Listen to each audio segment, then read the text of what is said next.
So, ఎప్పుడైతే ఒక train అనేది ఒక బ్రిడ్జ్‌ని దాటుతుందో, సో, అప్పుడు ఏదో ఒక ట్రైన్ లెంత్ అన్నా కనుక్కోమంటాడు. బ్రిడ్జ్ లెంత్ అన్నా కనుక్కోమంటాడు. అప్పుడు ఫార్ములా ఏమంటే ఇప్పుడు ట్రైన్ బ్రిడ్జ్ దాటాలంటే ఈ ట్రైను సో, దాని లెంత్ అది దాటి బ్రిడ్జ్ మీద పోవాలి. అండ్ ఆల్సో బ్రిడ్జ్ లెంత్ దాటి ఎళ్ళిపోవాలనమాట. అప్పుడు ఏమవుతుందంటే distance is equal to speed into time కదా మనకి బేసిక్ ఫార్ములా.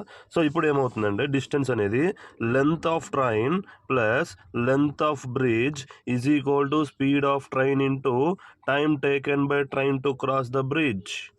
ఓకేనా? సో, డిస్టెన్స్ ఇలా అవుతుందనమాట.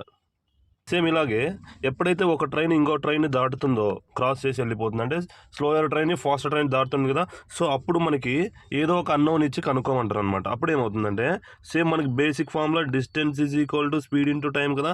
సో, స్పీడ్ ఇంటూ టైమ్ అంటే డిస్టెన్స్ ఏమవుతుందంటే plus length of train 1 plus length of train 2 is equal to so, same డైరెక్షన్‌లో పోతే స్పీడ్స్ అనేవి మనము S1 మైనస్ S2 అంటే faster train minus slower train speed తీసుకుంటాం. Into time taken by train to cross the and slower train అనమాట. Okay.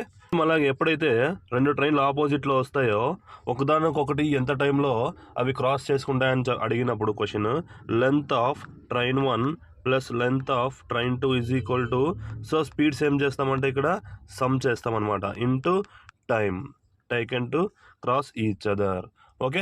So ఇవి friends trains concept. ఇలాంటి detailed concept and group డీకి సంబంధించిన మోడల్స్ కావాలంటే ఛానల్ని సబ్స్క్రైబ్ చేసుకొని full video చూసాను ఫ్రెండ్స్. Thank you.